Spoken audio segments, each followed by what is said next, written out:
Are we back? Are we live, guys? Hello. Hello. I can't tell if we're back, guys.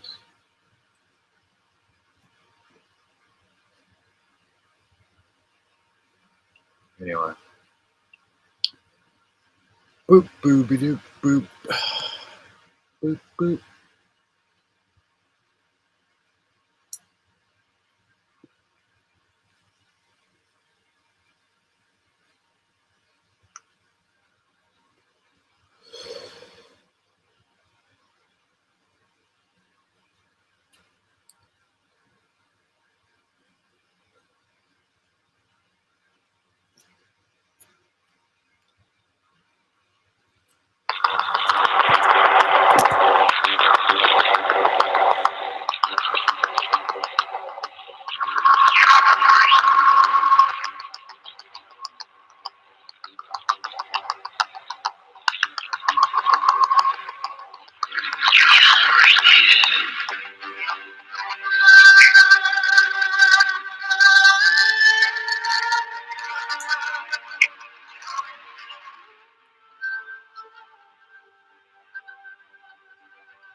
I am your host, and tonight we will review and discuss Astral Dynamics 2009 by Robert Bruce.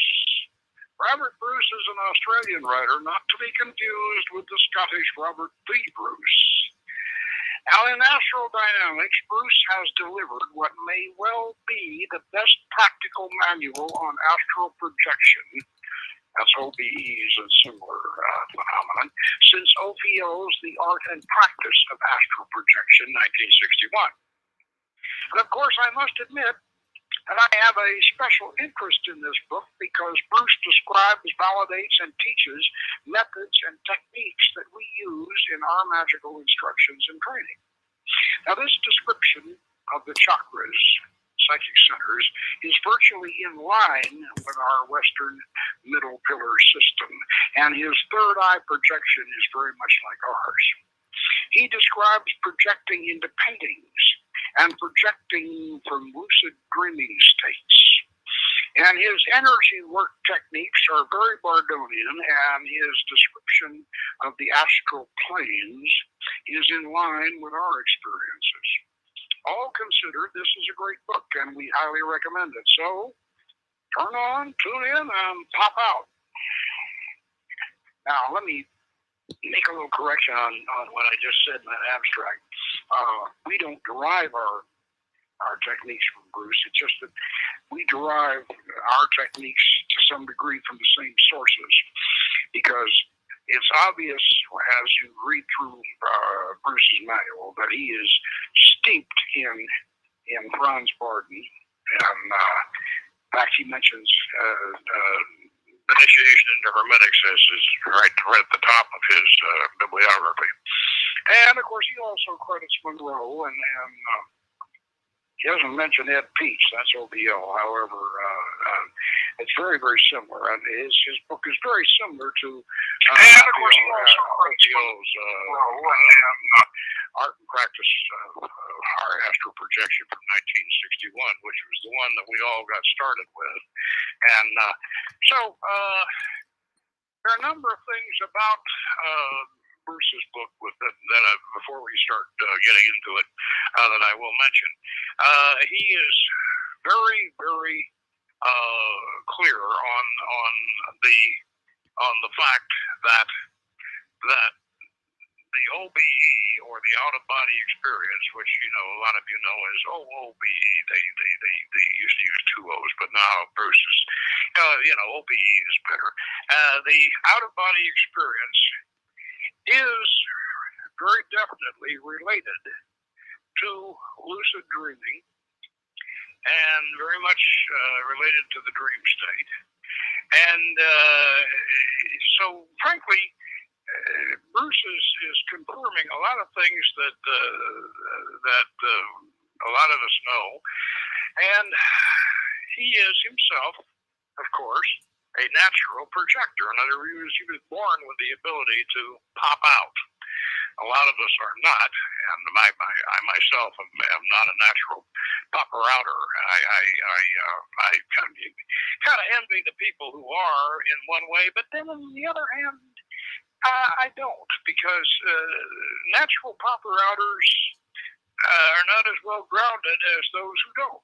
And so if you are a natural projector, it has its advantages, but then also a lot of natural projectors wish that they didn't. So what he has done in this book is helped other people who are not natural projectors to be able to project. And this is the same thing, of course, that Ophiel did in his book. And what Barton tries to do in Initiation into Hermetics, one of the things about Initiation into Hermetics, of course, we all love it, and we all have it and read it, of course. And yet, as far as projection is concerned, Barton, in a minute. All right, guys, welcome back. I lost everyone. We were listening to Poke Runyon's Hermetic Hour, and the name of that show was Astral Dynamics by Robert Bruce, and it was a rebroadcasting from originally broadcast on let me try to find the details here. Apple doesn't make it easy. Here we go. It was originally broadcast on May 18th of the Hermetic Hour. It was a review and discussion of Astral Dynamics by Robert Bruce, published in 2009. Bruce is an Australian writer, not to be confused with the Scottish Robert the Bruce. In Astral Dynamics, Bruce delivered what may well be the best practical manual on astral projection, or OBEs, and similar phenomena, out-of-body experiences. So he mentions that it's the best since the 1961 publication of Ophiel's The Art and Practice of Astral Projection. Of course, I must admit that I have special interest in the book because Bruce describes, validates, and teaches methods and techniques that we use in our magical instructions and training. His description of the chakras is virtually in line with our Western middle pillar system, and his third eye projection is very much like ours. He describes projecting into paintings and projecting from lucid dreaming states. His energy work techniques are very Franz Bardonian, and his description of the astral plane is in line with our experiences. All considered, this is a great book and we highly recommend it. So turn on, tune in, and pop out. Pop out of your body. Oh wow, there's someone honking their horn down there. That's always infuriating. All right, so I was having a discussion a moment ago in the ideas room, and I wanted to share with you guys a reiteration of the material I suggested for the 100-day magical challenge. And so part of that is what I like to call the Aladin's Lamp magical wish list.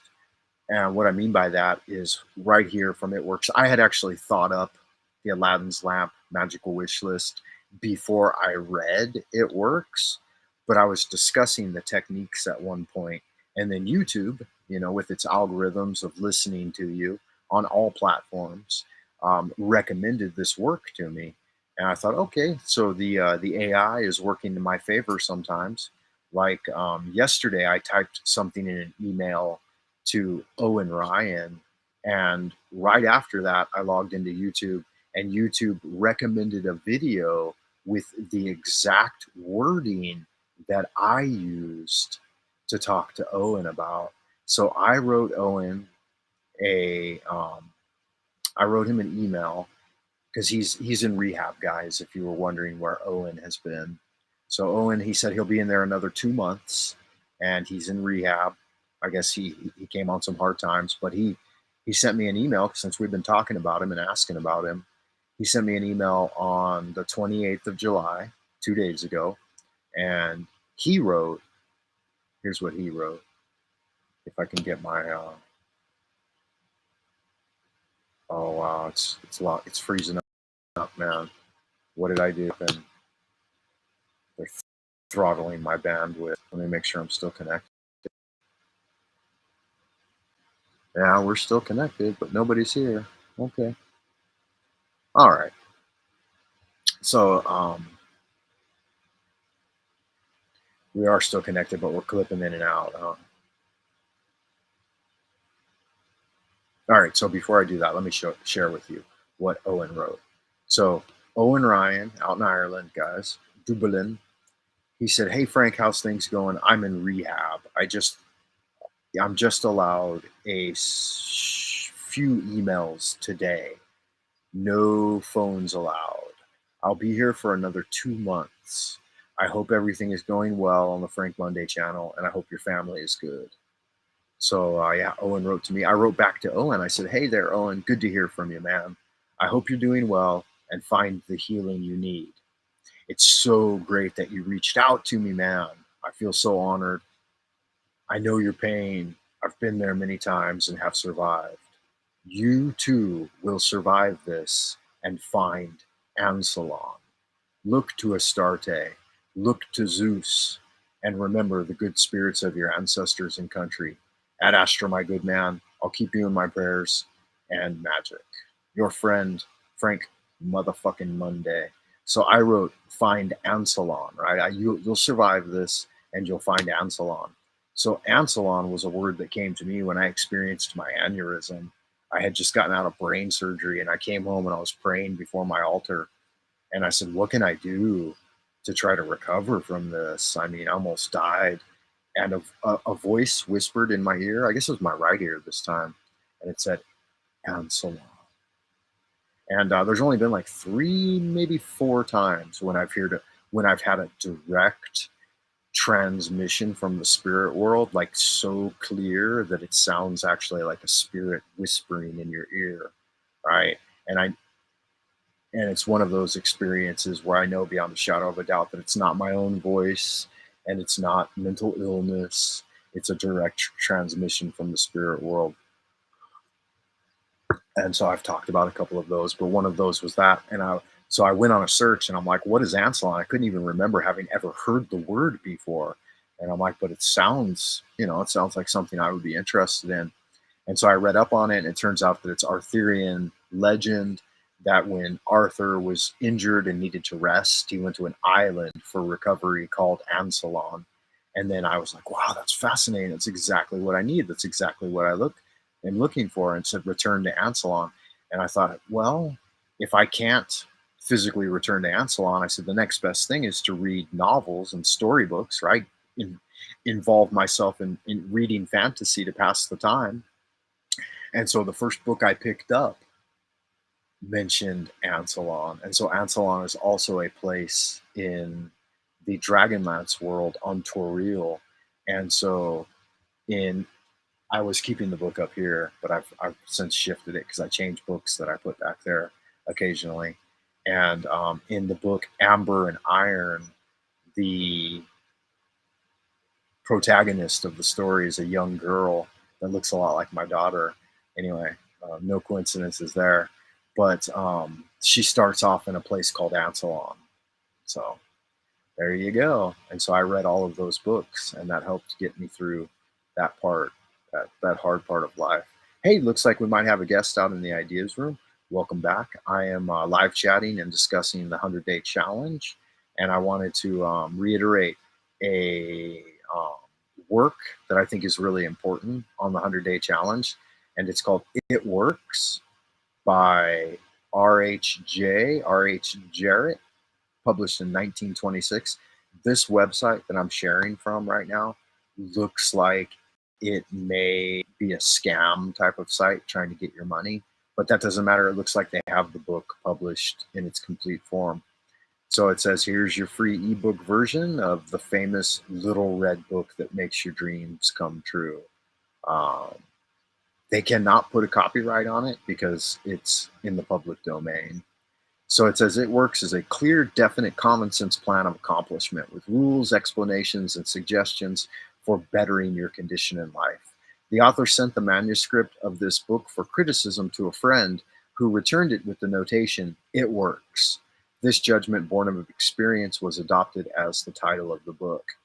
If you know what you want, you can have it. The man who wrote this book is highly successful and widely known for his generosity and helpful spirit. He gives full credit for all that he has accomplished in mastering circumstances, accumulating wealth, and winning friends to the silent working out of the simple, powerful truth which he tells in this work.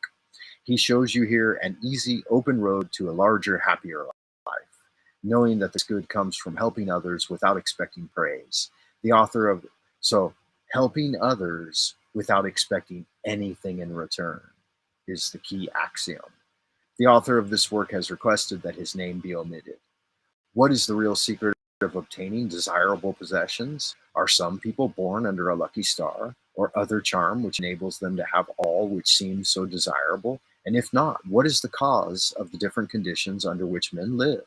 Many years ago, feeling that there must be a logical answer to the question, I decided to find out, if possible, what it was. I found the answer to my own satisfaction, and for years have given the information to others who have used it successfully. From a scientific, psychological, or theological viewpoint, some of the following statements may be interpreted as incorrect, but nevertheless, the plan has brought about the results desired to those who have followed the simple instructions that it is my sincere belief that I am presenting in which a way will bring happiness and possessions to many more. So on and so forth. So let's give some of that.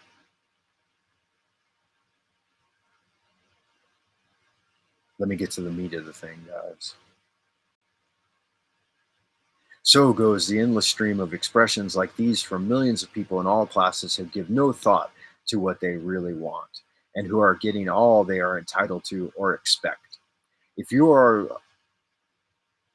among the millions of thoughtless talkers or wishers who would like to decide change from your present condition, you can have it, but first of all, you must know what you want, and that is no easy task. When you can train your objective mind to decide definitely upon the things or conditions you desire, you will have taken the first big step in accomplishing or securing what you want. To get what you want is no mysterious or uncertain than the radio waves all around you. Tune in correctly and you get a perfect result. But to do this, it is, of course, necessary to know something of the equipment and have a plan for its operation. You have within you a mighty power, anxious and willing to serve you, a power capable of giving you that which you earnestly desire. This power is described by Hudson, PhD, in the law of psychic phenomena as your subjective mind. Other learned writers use different names and terms, but all agree that it is omnipotent. Therefore, I call this power Emmanuel, or God in us. Let me check to see if anybody's tuning in on the Happy Land Ideas room. I do not see anybody hailing me out there, so I'll reiterate the question. Where did everyone go? How are you guys doing today? It says we're live, guys. I don't know. I like to see the feedback, so give me a yo if you can hear me out in Happy Land. If not, I'll just continue reading.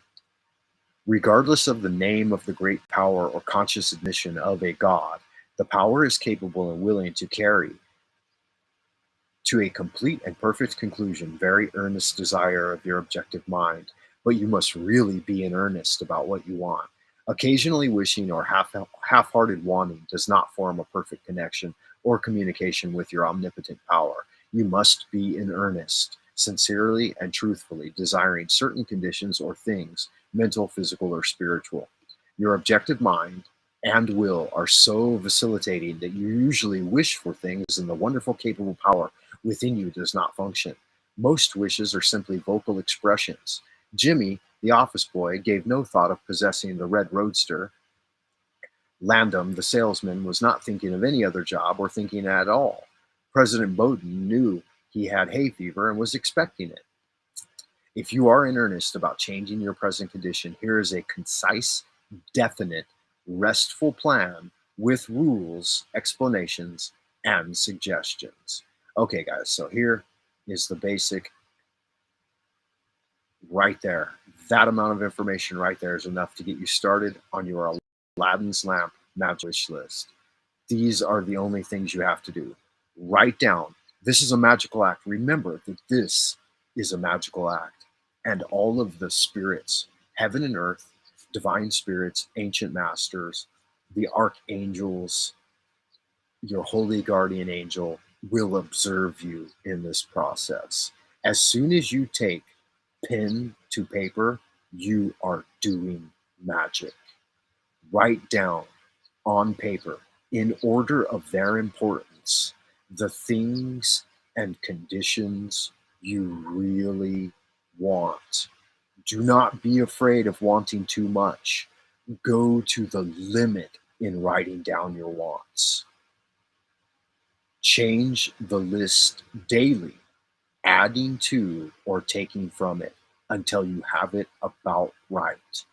Do not be discouraged on account of changes, as this is the natural progression of your mind as you go through a process of sorting and eliminating and highlighting or prioritizing that which is most important to you. There will always be changes and additions with accomplishments and increasing desires. Write down on paper, in order of their importance, the things and conditions you want. Now, this is why I call it the Aladdin's Lamp magical wish list, because I think you should limit it to 3 top items of priority in the 100-day magical challenge. Just choose 3. Get a piece of paper, write down 1, 2, 3, and put the top 3 things that you want to manifest over the next 100 days on your magical wish list. That's why I call it the Aladdin's Lamp magical wish list. Part of the 100-day challenge is making that wish list within the first trimester and then carrying it on your person every day for the course of the 100-day challenge. Let's see. Hey, someone's out in Happy Land. Jeff, looks like you're back. Monsieur Tiedrick says, hello, Jeff. Jeff's back. He's talking to Frank. Okay. Let me try to dial in here. Okay, so Monsieur Tiedrick is out there. He said he didn't get a notification. Okay. Yeah. So I said that I was going to reboot on the laptop, guys. So I was thinking maybe you guys would keep an eye out for it. But it looks like nobody got notified, Jeff. Because we had a great crowd out in the ideas room for the last transmission. But I was doing it from my phone, and my phone ran out of power, as tends to happen.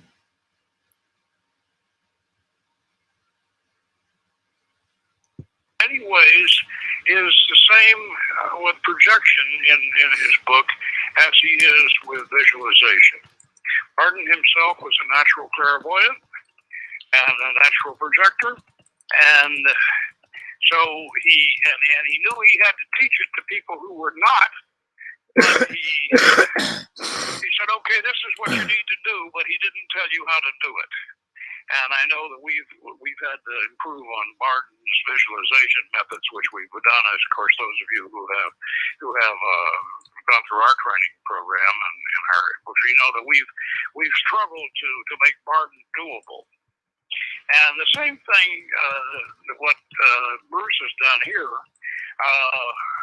with Barden is as far as astral projection is concerned, and OBEs, etc., and energy work.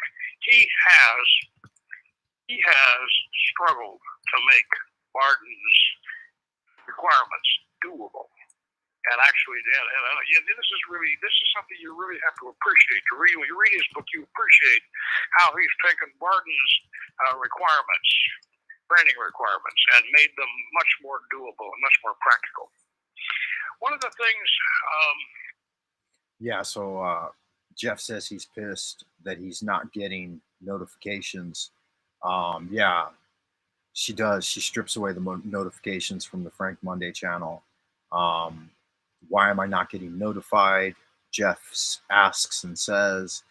He says that he's pissed about it.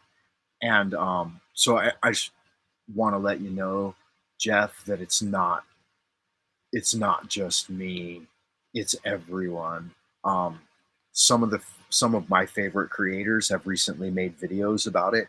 Guys with like 2 million subs who in recent times would probably get anywhere from 300 to 500,000 views per video have now dropped to like anywhere from 10 to 100,000 per video. So the throttling is real, and it's probably indicative of something bigger coming down the pike in the future. So again, if that does happen, if and when it happens, because it's the way Susan's running the show over there at the Boob Tube, um, then there's always Twitch. I'll probably live stream from Twitch. If YouTube goes dark, then it'll be Twitch live streams, and then I'll just post things occasionally to BitChute. But yeah, they're basically throttling everyone. Monsieur Tiedrick says, Frank, show a picture of Jonathan Tucker on the show. I looked at a couple of pictures of Jonathan Tucker, Jeff, and I don't think I look that much like him. I don't think he looks that much like me. Let me check him out again, though. Jonathan Tucker. Huh. You guys think I look like this guy? I don't think I do. He's pretty handsome though. I can appreciate that. He's got a bit of a hair lip though. I think I have a more attractive mouth than him. Let me show you what Jeff thinks I look like.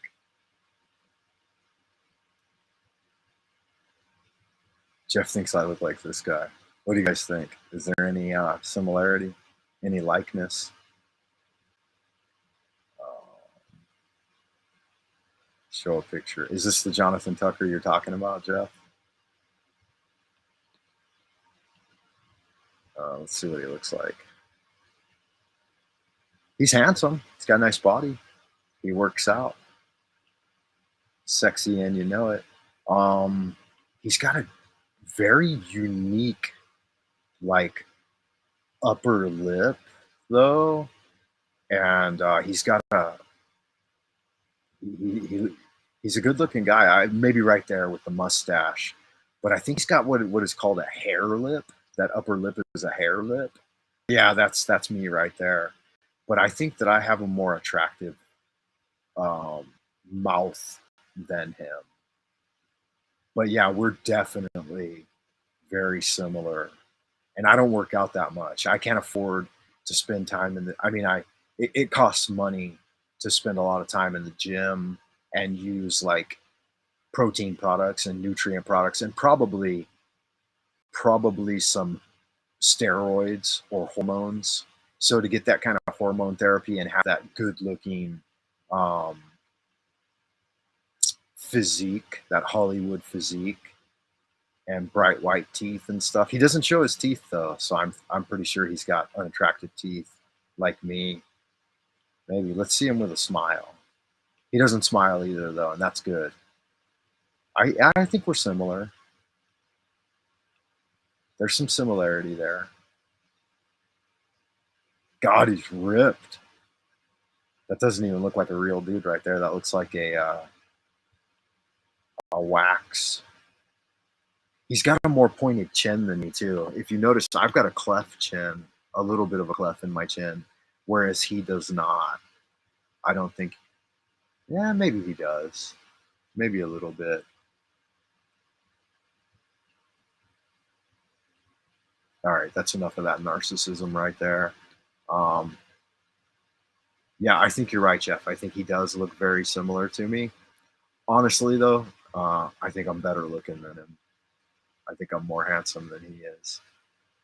Yeah, when he goes with the facial hair.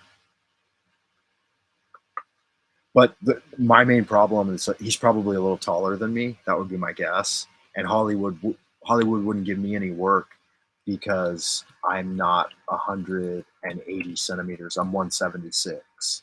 So let's see this guy's height and weight.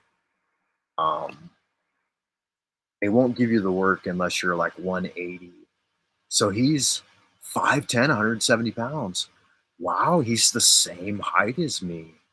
I find no, it says he's 178 centimeters and 75 kilos. Yeah, so he's 2 centimeters taller than me and weighs about 15 pounds more than me. Yeah, so he's the basic minimum standard for Hollywood movies, right? I'm 176 centimeters, which is also 5'10". But yeah, he's definitely my doppelganger. But he's a little bit taller and a little bit heavier, and he's probably got good teeth work. But if I had just been like a couple of centimeters taller, then I would be able to get work in Hollywood. But I'm a little bit shorter than they like, you know. So that's okay. That's okay. That's not how I'm going to get the big money, though. I have to find other means with which to get the big money. I honestly, I think I am. I think I'm a better looking guy than him. I think he's got a little bit of a rat-like face. He's a good-looking guy. Don't get me wrong, but I think that there are things about his face that seem a little bit rodent. What is the word for rodent? How do you say? What is the scientific word for rodent? Rodentia? God, I can't remember. Rodentia, yeah. So he's got a bit of a rodentia face. They're the order of Rodentia. And I would be suspicious that he's actually born in the year of the rat, too. Let me check. Jonathan Tucker, Chinese zodiac. What do you think? I nailed it. He's a Gemini, and he's a dog.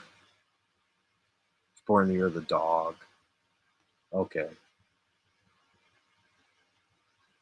Let me find out his birthday. Looks like he's probably a lot younger than me too, which is funny to me because it looks like he's a lot younger. Tom Cruise 5'7". Yeah, that's true, but he was one of the last. He was one of the last. Um, they would very seldom, like Tom Cruise's level of charisma is like Superman level.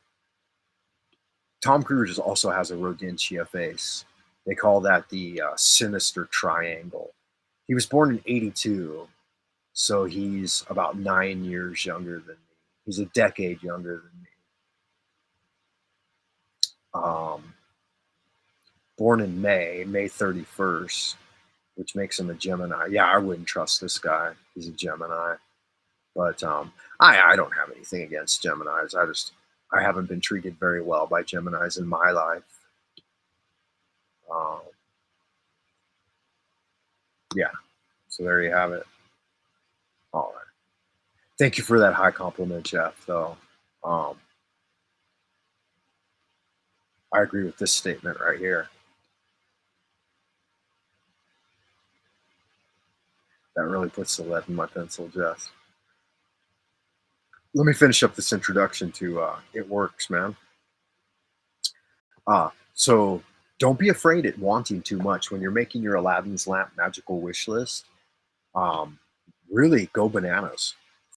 So write down the plan. Here's the plan. Don't forget the plan, guys. 100-day magical challenge. Write down. Look at what is written here, right? Can you see that? Write down on paper, in order of their importance, 3 things or conditions you really want. Do not be afraid of wanting too much. Go the limit in writing your wants.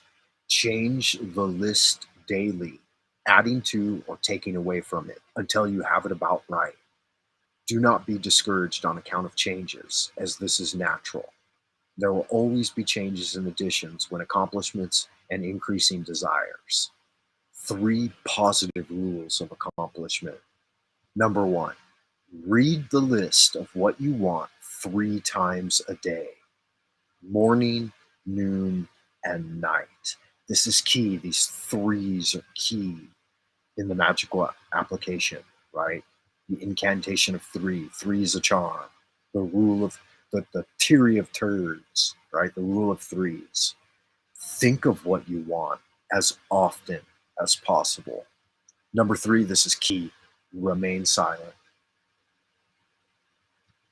Do not talk to anyone about your plan except the great power. The great power within you, which will unfold to your objective mind the method of accomplishment. That's it, man. That's the whole magical incantation right there. It's obvious that you cannot acquire faith at the start. Some of your desires, from all practical reasoning, may seem positively unattainable, but nevertheless, write them down on your list in their proper place of importance to you. So you're making a hierarchy of priorities. There's no need to analyze how it's going to be brought about. Such a procedure is unnecessary,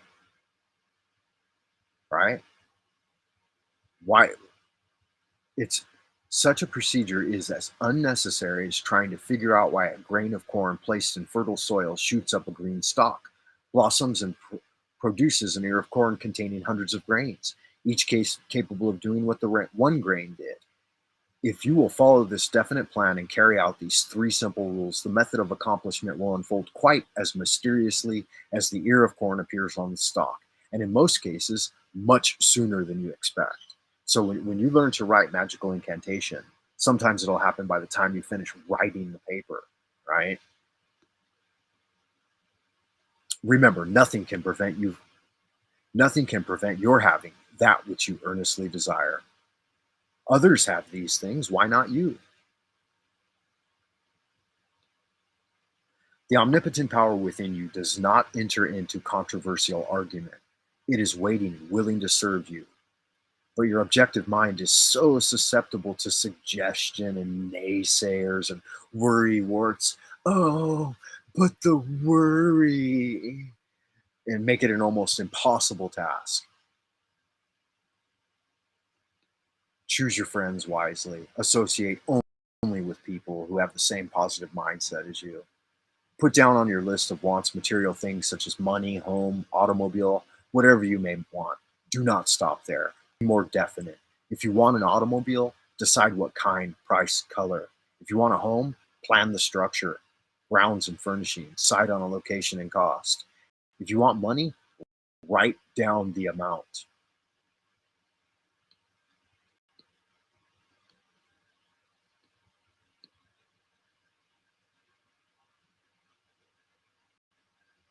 All right, this is the section that I wanted to highlight for Miss Mary Moon.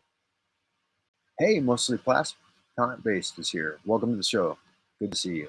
We are reading a small pamphlet called It Works by RHJ. And I'm including it as a part of the 100-Day Magical Challenge.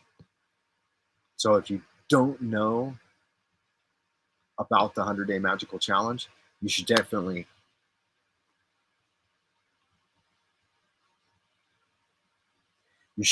check it out below right here. buymeacoffee.com/Frank Monday. I'm putting documents up there.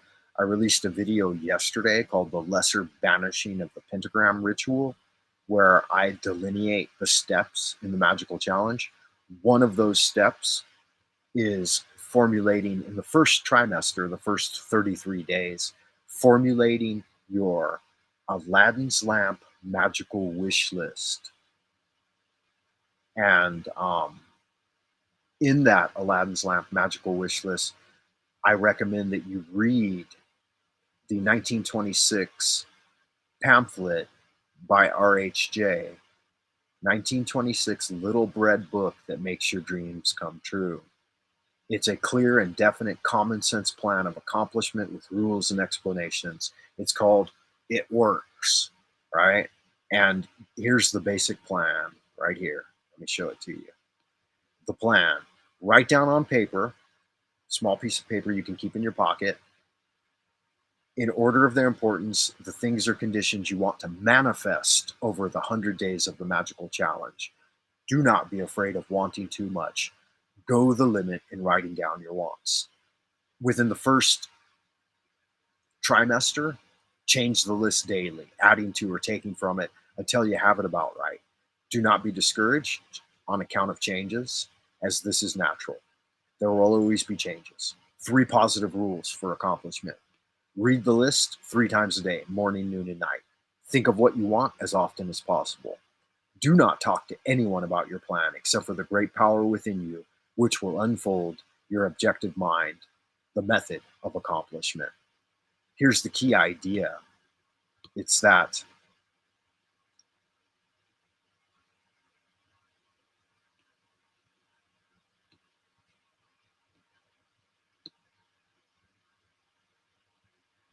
when you can train your objective mind to decide definitely upon the things or conditions you desire, you will have taken a first big step. To get what you want is no more mysterious or uncertain than the radio waves all around you. Tune in correctly and you get a perfect result. But to do this, it is of course necessary to know something of the equipment and have a plan of operation. That's the definition of magic right there. Tuning in correctly to the radio waves of the divine all around you to get perfect results. So, magic is all about learning about your equipment and formulating a plan of operation. You have within you a mighty power, anxious and willing to serve, a power capable of giving you what you most earnestly desire. And that's it, man. That's the delineation. So, there you go, guys. Oh, I wasn't showing the text. Um, Mostly plant-based. Yeah, so I was talking about yesterday how Aleister Crowley, he says that the LBRP is the Philosopher's Stone, and if you think it's just for banishing spirits and setting up a positive spiritual environment in your temple, then he says you're not even worthy of doing it. So Crowley is kind of a dickhead, he was a bit of an asshole, but that's okay. He was the beast. So here's what I suggest: do the relaxation ritual. Have a sheet of paper and a pen ready, right at the side of wherever you're doing your relaxation ritual. Do the lesser banishing ritual of the pentagram. Then do the middle pillar ritual. Then sit in meditation and think about your Aladdin's lamp magical wish list. What are the 3 items, conditions, or events that you want to occur in the 100-day magical challenge? Then write them down. Carry that list with you. Look at it 3 times a day. Do all of the instructions in the It Works pamphlet, 3 positive rules. All right. Think of what you want as often as possible. Do not talk to anyone about your plan except the great power within you. You don't have to overanalyze it. This is magic. It's much easier than that. You don't need to know how it's going to happen. All you need to know is that it will happen. Let's see. There are some concerns out in Happy Land. Monsieur Tiedrick says, I can't practice magic, Frank, because I believe I will open a demonic portal. He goes on to say that he had a demonic experience when he was a young teen. Okay. Well, this is not demonic magic, Jeff. It's angelic magic.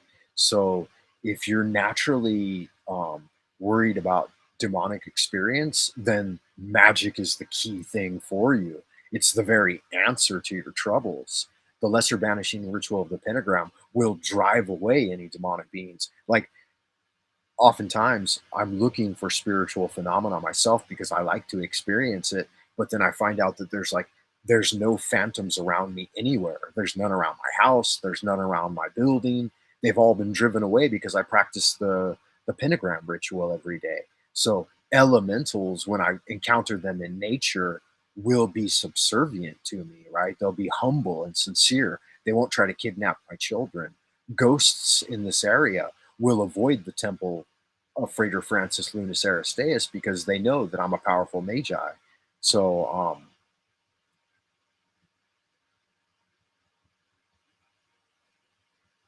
Yeah. Well, I mean, that's your choice. You know, magic is the key thing that it has powers over demons, right? And it will drive them away from you. The Catholic Church vilified magic in the 15th century, and they had the Inquisitions, and they actually they made it illegal for people to practice magic because they want a complete control of the spiritual dogma, and they don't want people doing magic and connecting with God directly. They want you connecting with God through the priest class. So the magical path in Hermetic science is completely antithetical to the church. We stand in direct opposition to tyranny over men's mind. But then there are those people like yourself, maybe, who need the church for support. But the path of magic has nothing to do with the church. So that's fine. We can still be friends. Nothing wrong with that. If you'd like me to come over and set up some sigils and protections against demonic forces, though, I would definitely do that for you, Jeff, if I was in the neighborhood. But I'm not.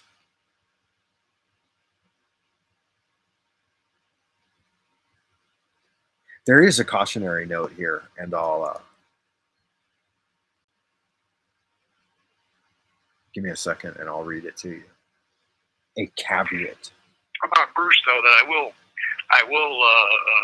criticize is that for a while it seems that he's falling into this Eastern fallacy of damning the imagination, and yet you realize that just like we know about the Easterners, they damn the imagination. They say, "Oh, it's just the imagination is fantasy, and you have to go for what's real." And of course, then they turn right around and have you memorize entirely imaginary tancos and mandalas that have been created out of the imagination of people, and then they tell you that's real, but your imagination is not real, and Bruce, he starts to fall into that, but then he very quickly gets out of it, and he's very much aware of proprioception and the Taoist methods of energy flow and all of this, and as you go through it, even though, as I say, you get a little confused because he seems to want to go along with the Easterners and their ideas about about imagination not being that important, but it is, and he uses it. 就今年来上不发天尊。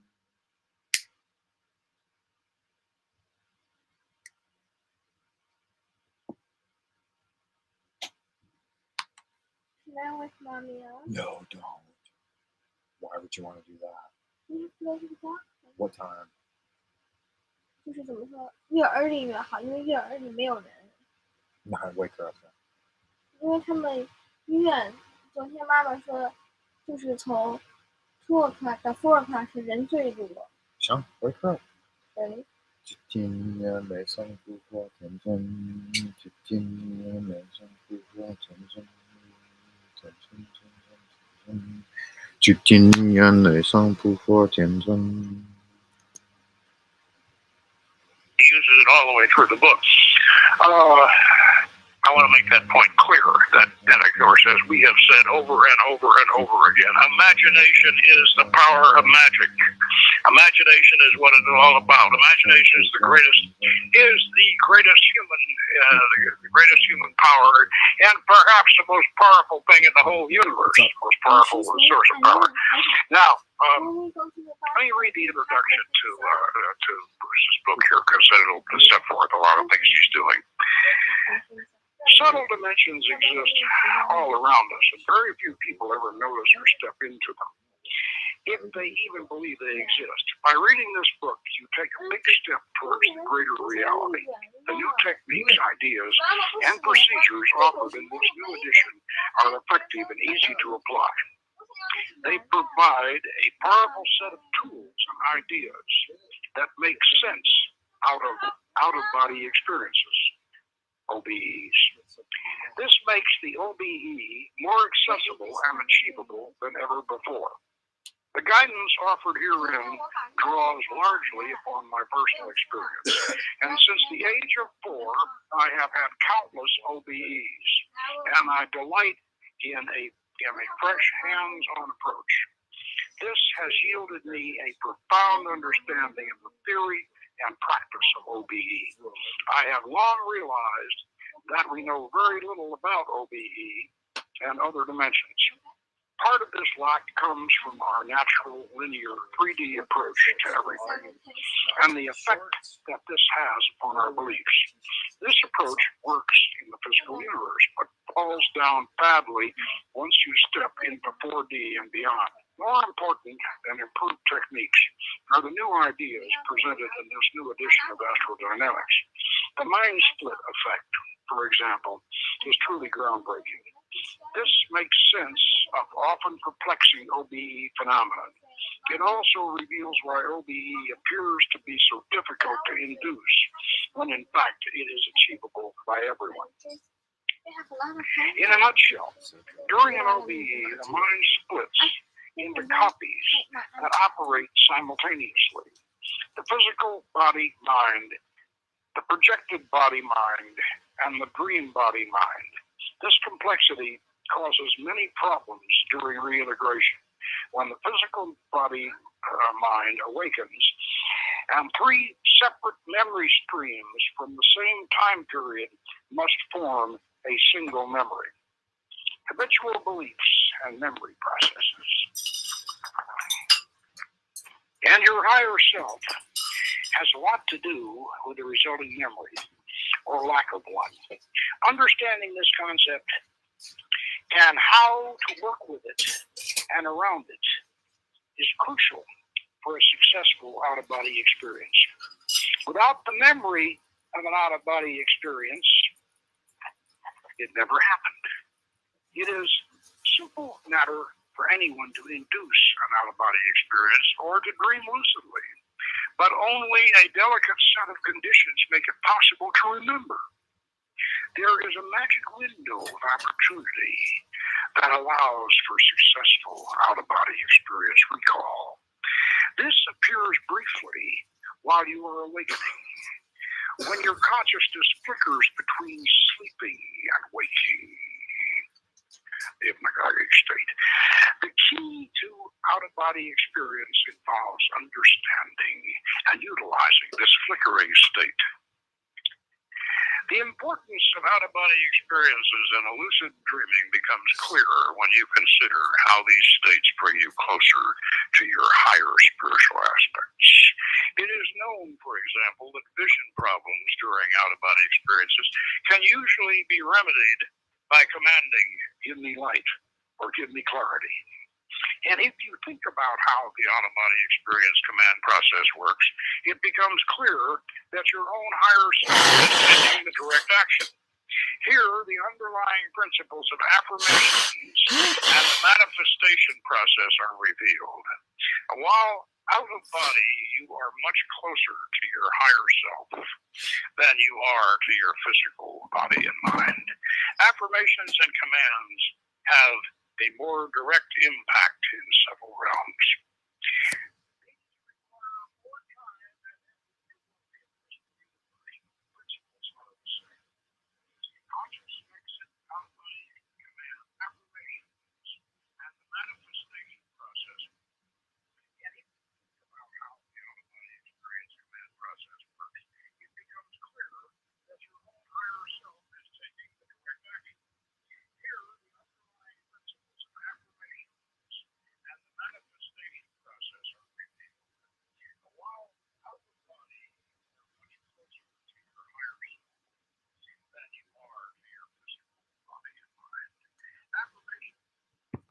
While out of body, you are much closer to your higher self than, what did he say? And commands have a more direct impact in several realms. These require more time and effort to work in this universe. The principles are the same. Conscious exit out-of-body experience is not as difficult difficult as is commonly believed. Everyone projects out of body during sleep. Remembering these experiences is another matter due to the mind split effect. But anyone is capable of inducing and remembering Anyone is capable of inducing and remembering an out-of-body experience. Yeah, I'm back, Jeff. How are you doing, man? Yeah, so there are some caveats, Jeff. You should keep in mind that, so here's a bit of a caveat, right? Caution. It is possible to want and obtain that which will make you miserable, that which will wreck the happiness of others, and that which will cause sickness and death, that which will rob you of life. That's what is demonic. So a demonic possession is the possession or obsession with something that will make you miserable, right? Something that's selfish, something that injures other people's happiness, something that causes sickness and death, like what we're seeing in the world today, right? You can have what you want, but you must take all that goes with it. So in planning your wants, plan that which you are sure will give you and your fellow man the greatest good here on earth, thus paving the way to that future hope beyond the pale of human understanding.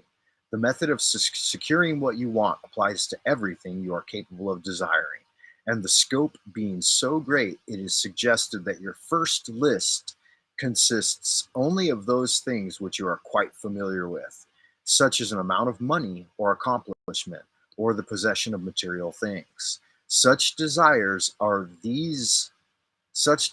as these are more easily and quickly obtained than the discontinuance of fixed habits, the welfare of others, and the healing of mental or bodily ills. Accomplish the lesser things first. So that's key why we're like at this point in our magical journey, we're not worried about bad habits, right? Like if you're a smoker or you drink or whatever and you want to fix that bad habit, that's not what this is about. This is about gain, $5,000, a new car, a new girlfriend, right? A job opportunity that will give you a job that's more rewarding. It's about empowering yourself through magic. So why are we taking these lesser magics first? Because the next step after that's accomplished, you will seek the higher and really important objectives in life. But long before you reach this stage of progress, many worthwhile desires will find their place on your list. One will be help others as you have been helped. Great is the reward to those who help and give without thought of self. It is impossible to be unselfish without gain, right? So you can't be of any use to anyone else unless unless you achieve enough wealth for yourself.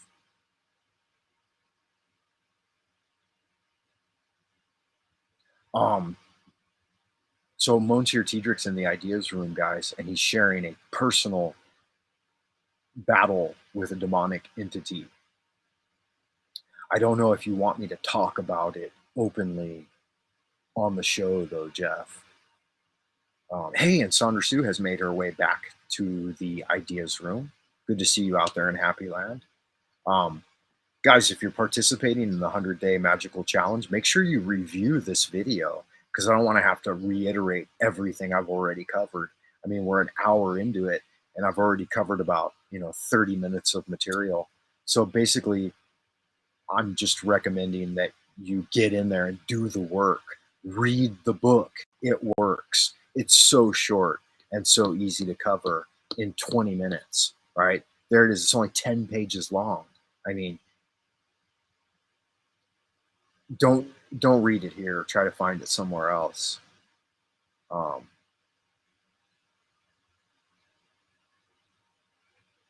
Here's a letter to you from the author. Dear reader, the great possessions of life are all gifts mysteriously bestowed by God. Sight, hearing, aspiration, love, or life itself. All of those things come from Almighty, right? Why has God empowered you with life and vision and hearing and taste? Because he wants you to enjoy life. The same is true of ideas. The richest of them all is given to us. You can't have anything unless God gives it to you. So by doing this magic before God and the archangels, You're doing it openly in front of God, and he wants you to be happy and healthy. He wants you to have riches. He wants you to have possessions. He doesn't want your possessions to be stolen from you. He doesn't want you to become disinterested and not keep your environment clean. God wants the best for you, right? And the author goes on to say that you should share this information with others. In conclusion, a short while ago, Dr. Emile Coué came to this country and showed thousands of people how to heal themselves. Thousands of others spoofed the idea, refused his assistance, and are today where they were before his visit. So the statements and plan presented to you now, you can reject or accept. You can remain as you are or have anything you want. The choice is yours. But God grant that you may find in this short volume the inspiration to choose aright, follow the plan, and thereby obtain, as so many others have, all things, whatever they may be, that you desire. Read the entire book over again and again and then again. Memorize the 3 simple rules. Test them now on what you want most this minute. I want to drink coffee. Actually, I want hot coffee.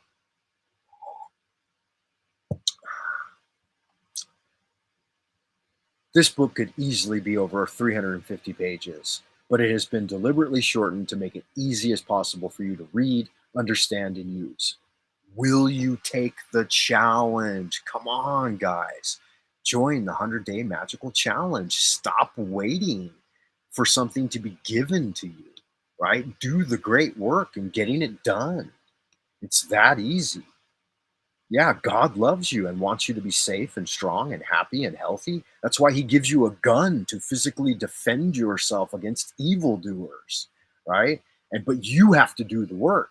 You have to take the gun training. You have to carry the gun. You have to learn how to use it. You have to be willing to defend your life against evil people. He's not just going to roll over and let you be neutered and declawed and muzzled. Come on, that's not God's plan, guys. Not the God that I serve, anyway, or that empowers my life. Sandra, the shadows can be Frank Monday.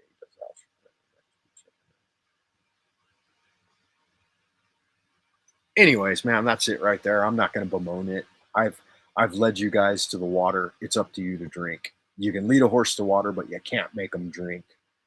But I'm all about leading you to the water, and you can watch me drink,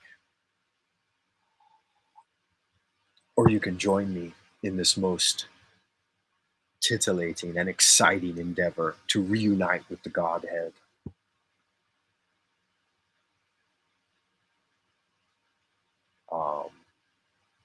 But I do remind you guys that if you enjoy the transmission and you're willing to participate, you can check me out on buymeacoffee.com/Frank Monday. You can make a one-time donation, and you can participate in the great work, right?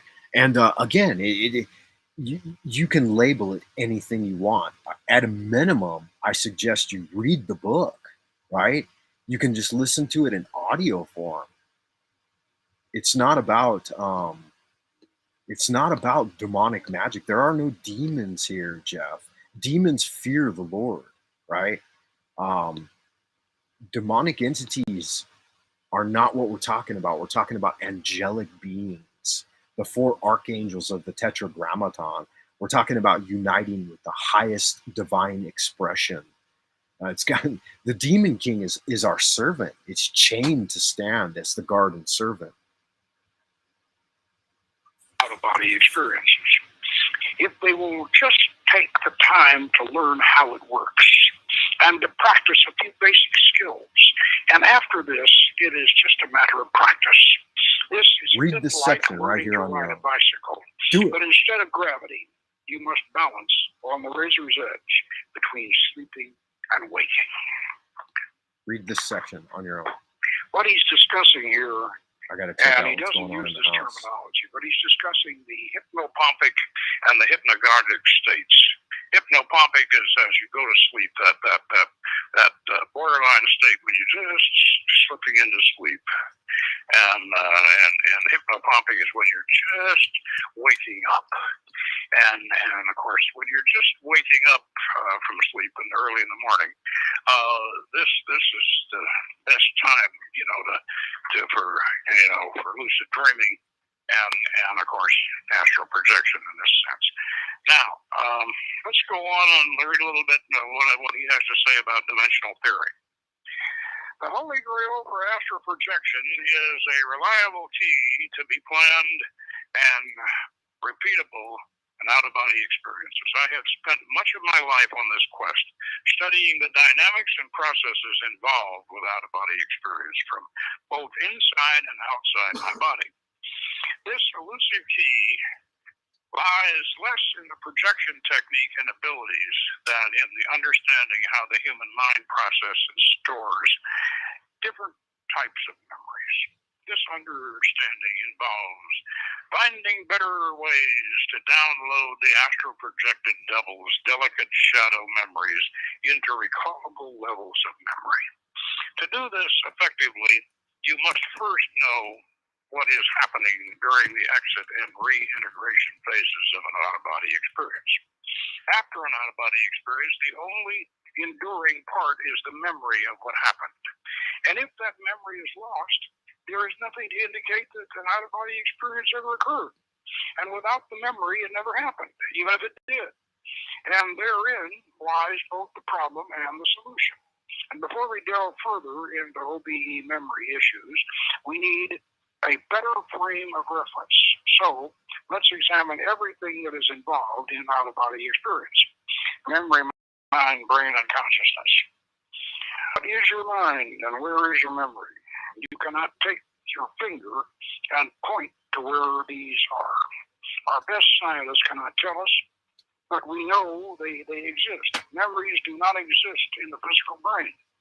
Any part of the brain can be removed without removing any memories. Half the brain can be removed without having any memories in an operation called hemispherectomy. People who have this operation before they have completed puberty will recover with only a slight limp. There is no impairment term long-term memory. So where are the memories stored? Mind and memory are not solely physical, but appear to exist as energy fields around the physical body. It's beginning to sound awfully computerish, isn't it? Like the cloud and give me a copy of that, whatever. But appear to exist as energy fields around the physical body. The physical brain is, in this sense, a transceiver, an interface between the mind and the physical body, between mind and matter. If this transceiver becomes damaged, brain damaged, the mind cannot function and express itself well. There is a lot more to the mind than its physical experience. We spend 1/3 of our lives asleep and dreaming. Dreaming, lucid dreaming, and out-of-body experience are aspects of the mind and consciousness that become active during sleep. It is often said that life itself is a dream, an illusion. And when we die, it can be said that we move into states of existence that parallel dreaming. The out-of-body experience and lucid dreaming. Taking all these things into account, my question is, who is the dreamer? And if you think and meditate on this, you will realize that there is a lot more to yourself and to your existence than meets the eye. Let me make a comment on this. One of the things he does not do in this book, which most books like this do, is insist that you keep a dream record. And this keeping a dream record, if you're going to get into lucid dreaming, you have to do this. You have to keep a dream record. And when you have a dream, and every time you have a dream, you wake yourself up and you write it down right quick in your dream record. And this way, eventually, you get to the point where you can start controlling your dreams. And that's what a lucid dream is, by the way. Let me say that. A lucid dream is a dream where you, in the middle of the dream, realize, I'm dreaming. Okay, and once you realize you're dreaming, you can take control of your dream. You can dream what you want. You can control the dream. That's what a lucid dream is. Okay, I'm going to continue reading here. OBE and lucid dreams is internal or external phenomenon. There is an ongoing debate on whether OBEs and lucid dreaming are internal or external phenomenon of the human mind. This, of course, raises the questions, what is your mind and where is your mind located? Again, it is impossible to point to where your mind or your memories are situated. Your mind and your memories certainly do not exist only within the substance of your physical brain. Said previously, the brain appears to act as if it is a transceiver for the mind. My observations indicate that the mind and its memories are spread not only throughout the physical body, but far beyond its boundaries. There is a lot of evidence to support this statement. For example, consider the works of Rupert Sheldrake on morphic fields. Studies like these are compelling and difficult to deny. You can deny these ideas if they don't fit in your particular beliefs. They will not entirely go away. It is equally impossible to point out where your mind is not. This incredibly important fact demonstrates the probability that your mind is a field of consciousness with unknown and potentially infinite boundaries. How far your mind extends as a field of subtle energy is scientifically unknown, albeit a constant source of conjecture. And I think it is likely that on some levels your mind extends to the furthest reaches of the universe. Oh boy, now we're getting hermetic. Into all subtle dimensions and, of course, into the physical dimension.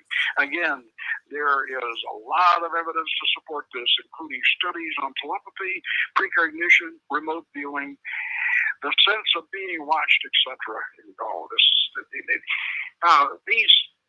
These sentences indicate that although he's not trying to sell you, and I appreciate Robert Bruce is not trying to sell you on Hermetic philosophy here, which we would, of course, but he's very, very definitely grounded in it. And as I said, as we read this, I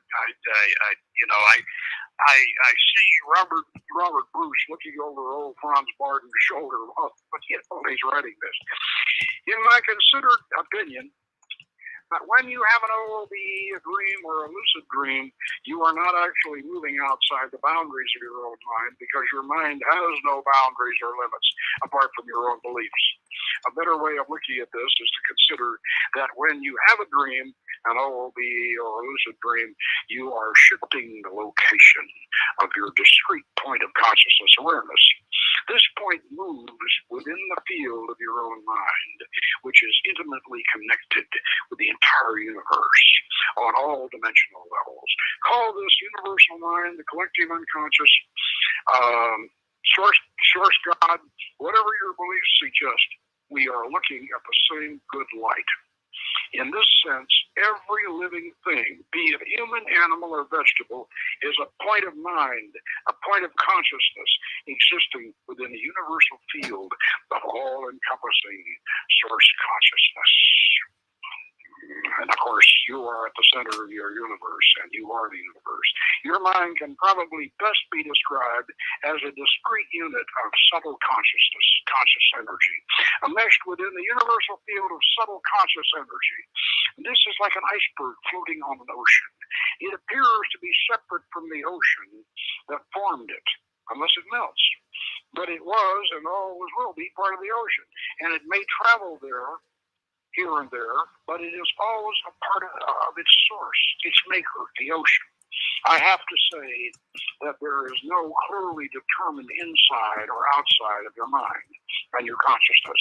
There is no beginning and there is no end to your mind and your memories and your consciousness, or to your life for that matter. Now, of course, as we have so often said on this program, spent a lot of taxpayers' money to prove that this is the case, and the mind can go, as Hermes said. I'm talking, but this is not Bruce talking now. This is me. As Hermes said, you can go anywhere in the universe at the speed of thought instantly, and of course, this is true. And as Giordano Bruno said, if you're at the center of the universe has no bounds. And all right, now, chapter 4, astral sight, the third eye. There is nothing simple about OBE, and many subtle variations are possible. This chapter outlines a variation that falls somewhere between projection and non-physical sight clairvoyance. Astral sight is related to other forms of spiritual non-physical sight, like clairvoyance, aura sight, and remote viewing. The principles are the same. They all involve mind's eye vision and the brow chakra, the third eye. The brow chakra works through all subtle bodies, including projected doubles via connecting cords. In-body real-time astral sight is a subtle body ability that allows projectors to see through closed eyelids and bed covers. This phenomenon is common during the prelude to an out-of-body experience and during waking paralysis episodes. This can also occur during the prelude to sleep and during the altered state meditation sessions.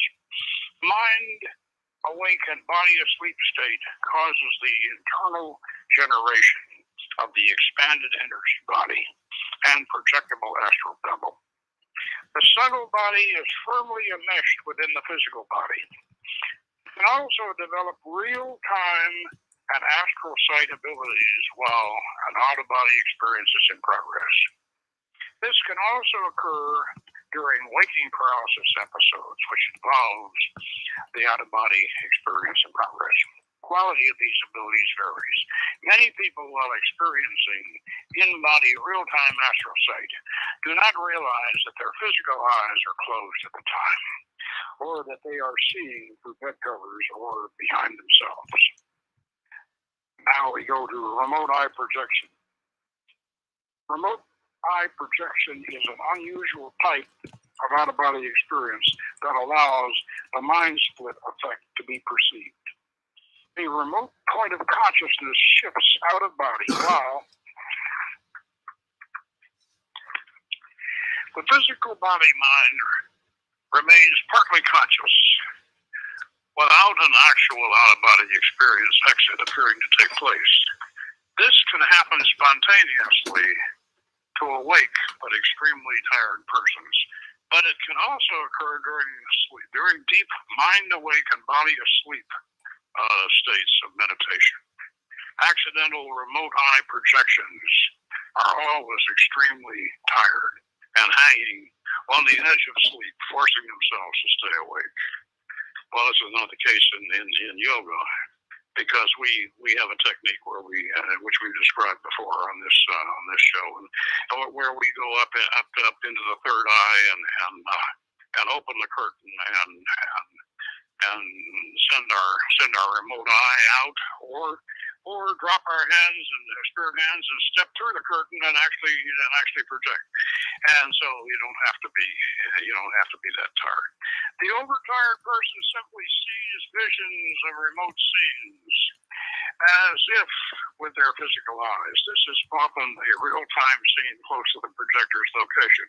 Remote eye project will often have 360-degree vision at the remote location, and they are also usually unaware of having a body at the remote eye's location.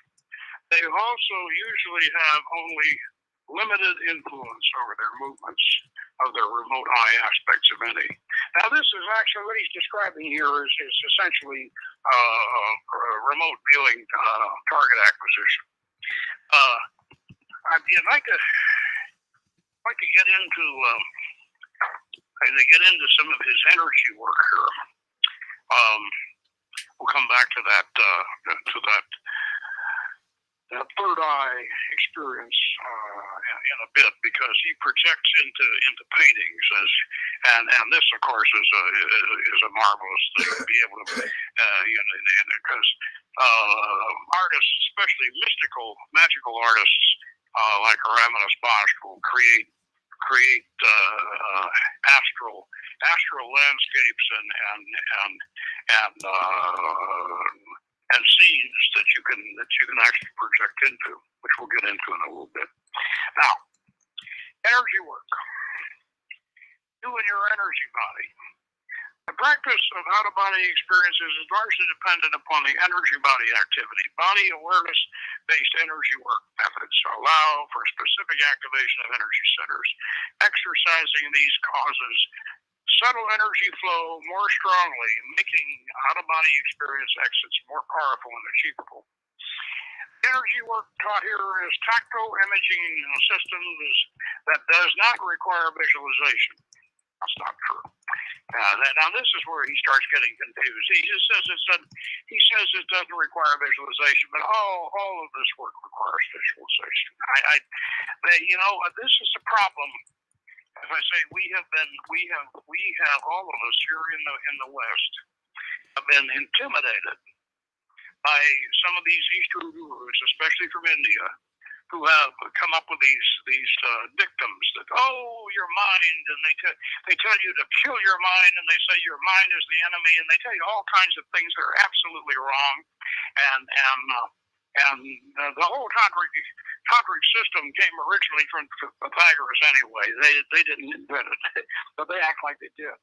And human energy body contains 7 primary energy centers, also called chakras or psychic centers, hundreds of secondary energy centers, 3 storage centers, also called dantians, and thousands of energy exchange pores. All of these interconnected through myriad subtle energy pathways, with a central channel running up through the middle. The human energy body is a complex and is as complex as the human nervous system, with which it is intimately related. Vital energies are absorbed into the physical and energy bodies through breathing and the digestion of food and drink, through environmental and social interactions. Subtle energies circulate through networks of subtle energy pathways and meridians. Energy centers absorb and transform the qualities of subtle energies. These can be likened to subtle transformers, changing the quality and frequency of subtle energies to suit the variety of needs, subtle and physical. The following illustration shows the basic structure of the human energy body, including primary centers, storage centers, and energy exchange centers. Now, what he has here, the next couple of pages, is diagrams of standard chakra system. Basically, it's Western. Basically, it's the Western. It's the extended middle pillar. It's the Western Pythagorean system. And very definitely from which, as I have said over and over and over again, the Hindu system, with their polished up alchemical attributes, derives. And so I'm going to skip over here to where he describes the chakras. Human energy body has 3 major energy storage centers where different qualities of energies accumulate.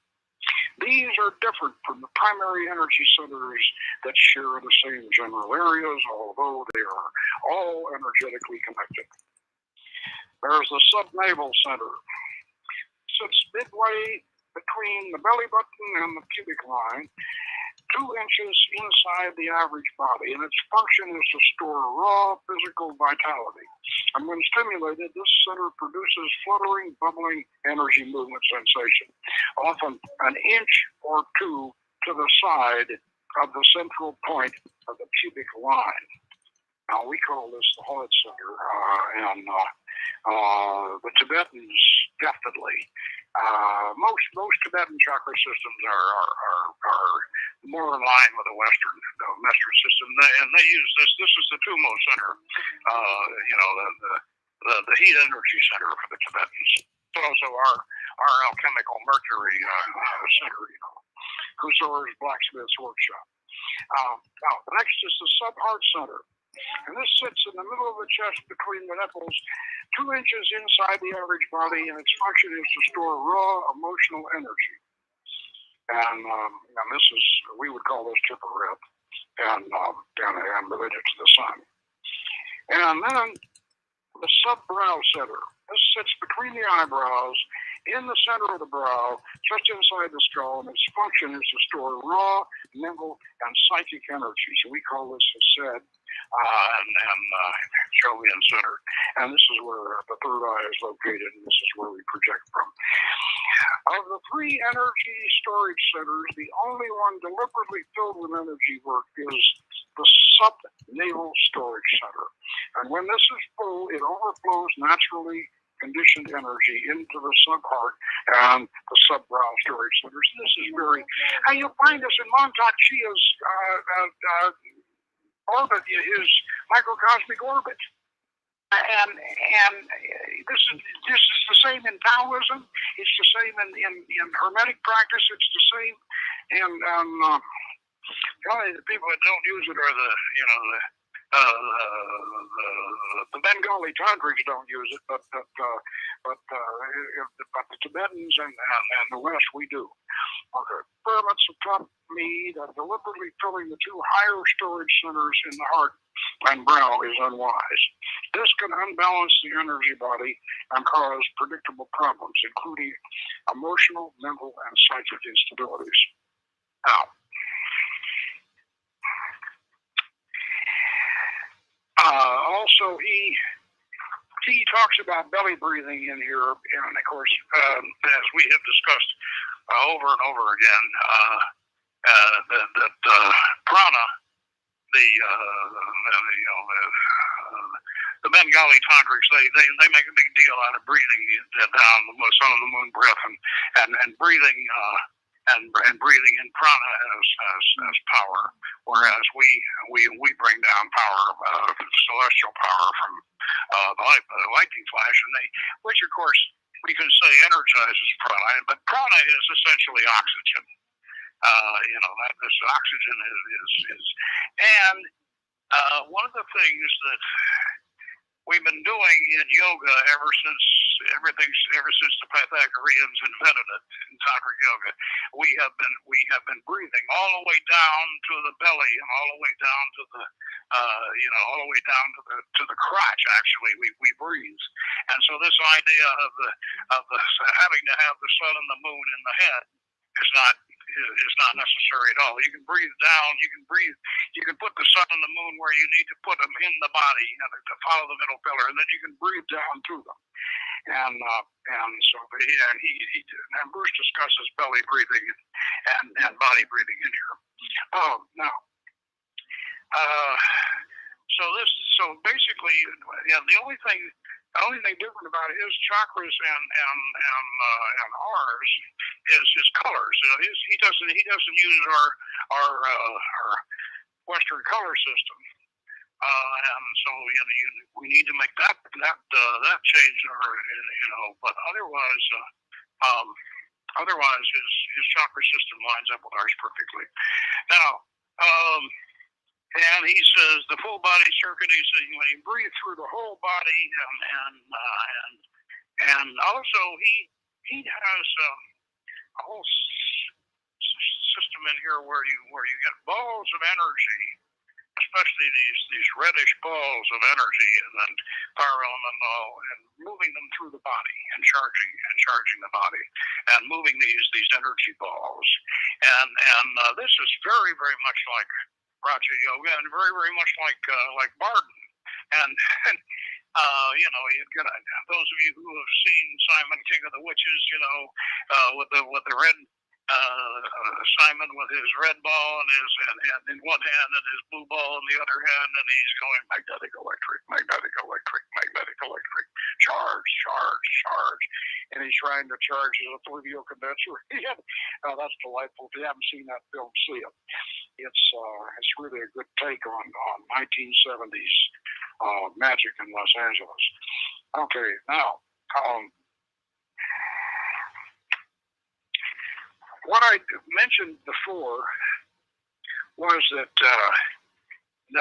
Bruce has a section in here about projecting into pictures, and the way he describes this is that he's doing an OBE in his room, and there's a painting on the wall. And he's really forgotten that he's doing a painting on the wall. He'd forgotten that there is this painting on the wall, and he's just in the room and in his chair, and he does a projection out of his chair, and all of a sudden finds himself inside this painting on the wall, and it's a painting of a farm and a barn and a farmyard and a farmhouse, and there's a farmer out in the field, and he finds himself inside the picture, and he doesn't know where he is. He's forgotten the fact that there's this painting on the wall, and he's inside this picture, and let's see here, what do you see? Virtual reality projection is an OBE technique that tricks the subconscious mind into creating custom-made astral realms. This is achieved during real-time out-of-body experience by passing into a picture or a painting. This is easy to do once you project. It is also a good way of getting into astral realms. And if you are having trouble getting beyond the real-time zone, I discovered this method by accident while rope testing the rope projection technique. Let me describe the rope projection technique. He's got a number of techniques for getting out of the body. One of them that's very good that he's done a lot of work with is the rope technique. This is where you lie back and you're in this trance state, and you lie back on your couch or your bed, and you imagine a rope hanging down from the ceiling, and or a rope ladder if you want, and this rope hangs down, and you separate your astral hands and arms, and this of course comes from Martin. You separate your astral hands and arms from your body, and you reach up and you grab a hold of the rope. And then you just proceed with your very strong astral arms and shoulders and all, to pull yourself out of your body and start climbing the rope.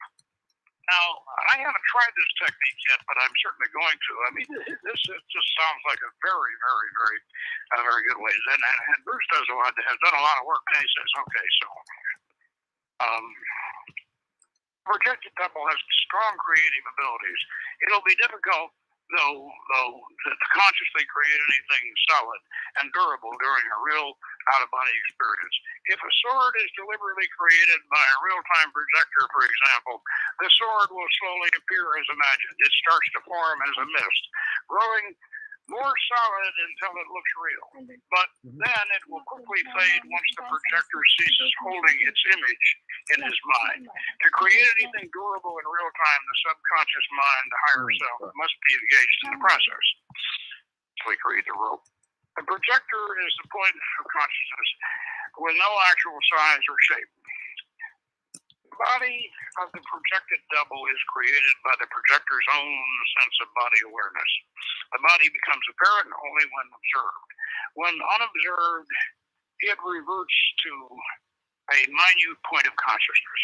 Because this point of consciousness is so small, anything it approaches and observes closely will magnify as the distance decreases. Let me interject here into this. That one of the things that he suggests when you are in a lucid dream and you go into and you go into what you think may be an out-of-body projection. And in fact, quite often, when you wake up at night and get out of bed, either go to the bathroom or the kitchen or something like this, sometimes you're really not. You're really not physically. Your physical body is really not out of bed. It's your astral body. And what you need to do at that point is make what he calls a reality check. Try to push your hand through the door or the wall or something like that to see whether or not you are in the astral body or whether or not you're in the physical body. If you're in your astral body, you'll be able to push your hand right through the wall. Or in my case, when I did it, I pushed my hand through a window. And I got worried about, well, if I draw it back too quick, I'm going to skin, because I could feel, when I stuck my hand through the window, I could feel the glass, the sharp glass, going around my hand. It's quite a sensation. The first time you do it, it will really, it really is exciting. But this is what he calls a reality check, and you have to continue. And he says the way to train yourself to do this is every time you get up at night, to go to the bathroom or whatever, for whatever reason you get out of bed, train yourself to do reality checks, even though it may seem silly, to try to stick your fingers through the wall or stick your fingers through the window.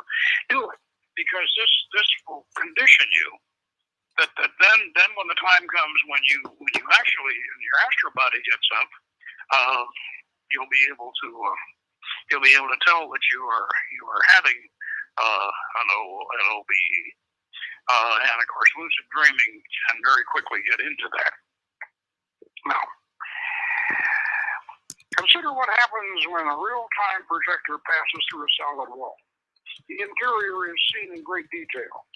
This view is like what you would expect to see under a microscope, seeing on a molecular level. If the projected devil remained the size of its physical body, it would not see such magnified details illuminated. All the drywall and the wiring and everything else inside the wall. Passing into a two-dimensional picture or mirror as a point of consciousness gives the illusion of passing into something vastly larger. Keep your mind clear and gaze ahead unfocused as the picture is approached. You will then move into the target rather than passing through it. This tricks the subconscious mind into creating a virtual astral realm and shifting the projector there. Following is my first experience with this phenomenon. Now, it was an early winter's evening, and I was meditating in an old armchair in my bedroom. Using my new rope technique, I projected out of my body.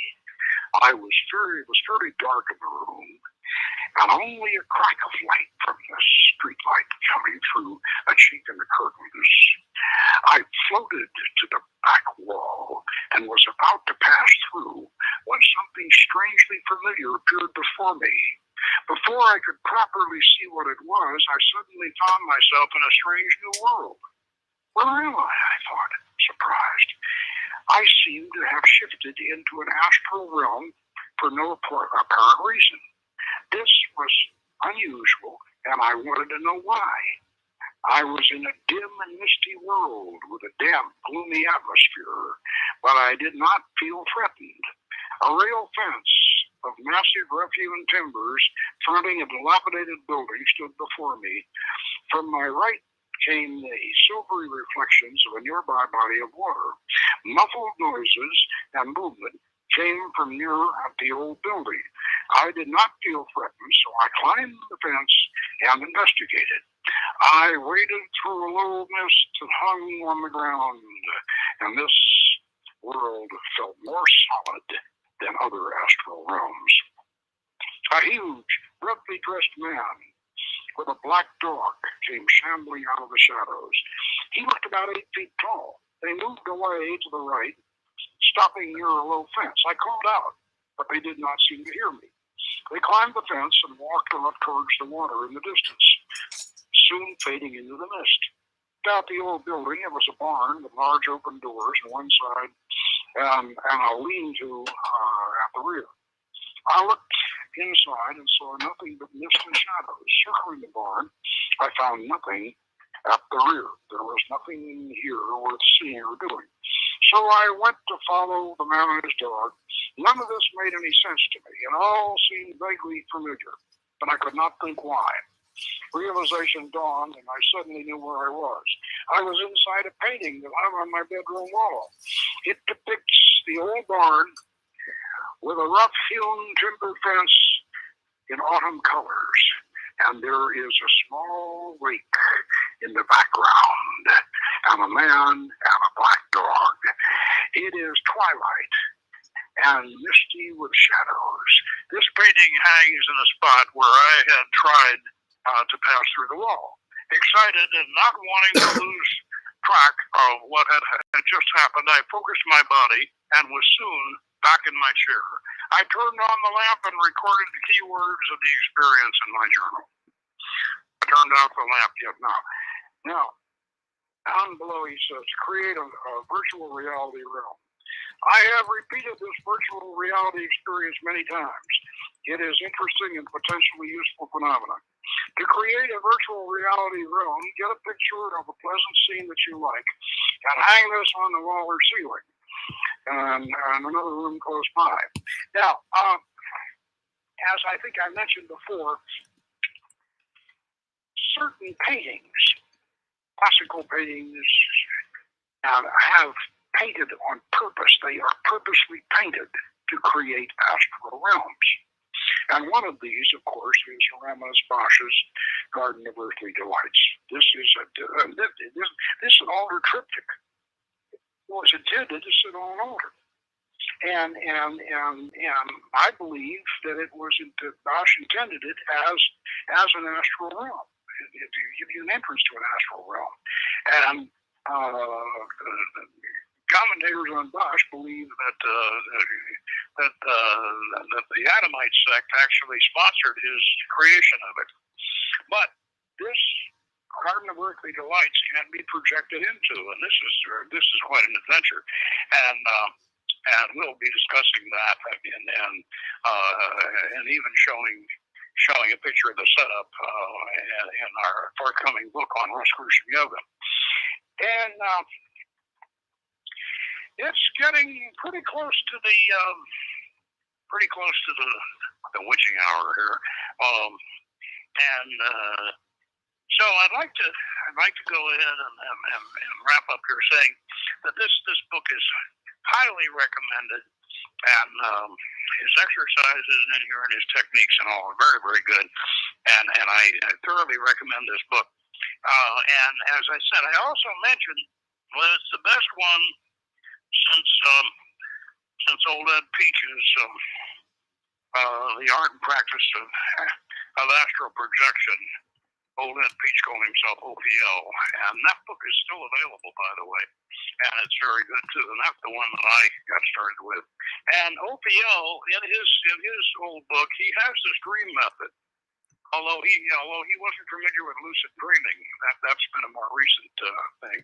But OPL has the dream method, and that's how I first managed to get out of my body, and was using OPL's dream method, and that's when I stuck my hand through the glass as my reality check. By the way, when I stuck my hand through the glass, through the window, and pulled it back, Then I went out through the wall, out into the yard, and then I went up and I started flying, and I rose up, flew, circled around my big pine tree, and then started flying, and up and up and up and up and up, and then it sort of faded into a dream, and that was a wonderful experience.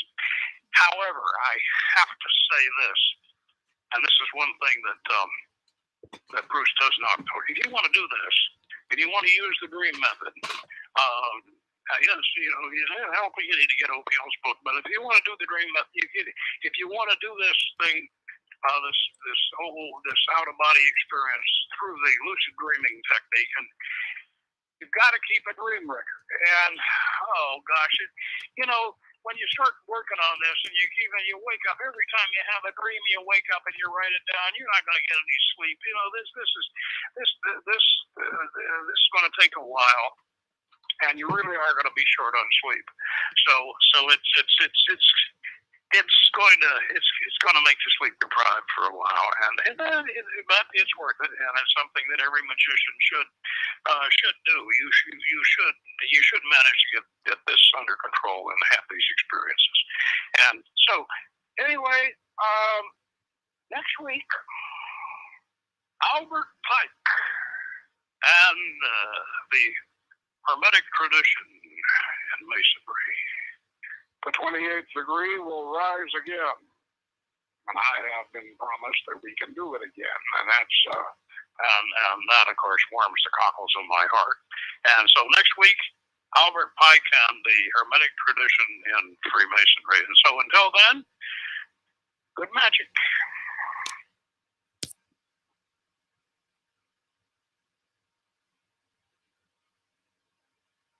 I have deliberately misled you to quote which names Lucifer is founded on the error in translation, a virus of light. When we read the text in the original form, our cherished Lucifer vanishes like a cat in a coal cellar. Oh, I need to make a little commentary on that. Yeah, he's right, because Lucifer in Isaiah there's no Lucifer in Isaiah. He's using a word which means loosely the morning star and Hillel Ben Shahar or something like that. Anyway, but what we're really talking about here, and it becomes more and more obvious as we go through this book, that Lucifer is really or the fallen angels, which are Lucifer is a composite of the fallen angels, and they really are they're the Elohim. They are, if you recall in the Bible, God originally was one of the Elohim, and was the leader of the Elohim, like Zeus, and that was Elyon, and Yahweh, Jehovah is a usurper, and a lot of this Isaiah is, all of this business of Isaiah talking about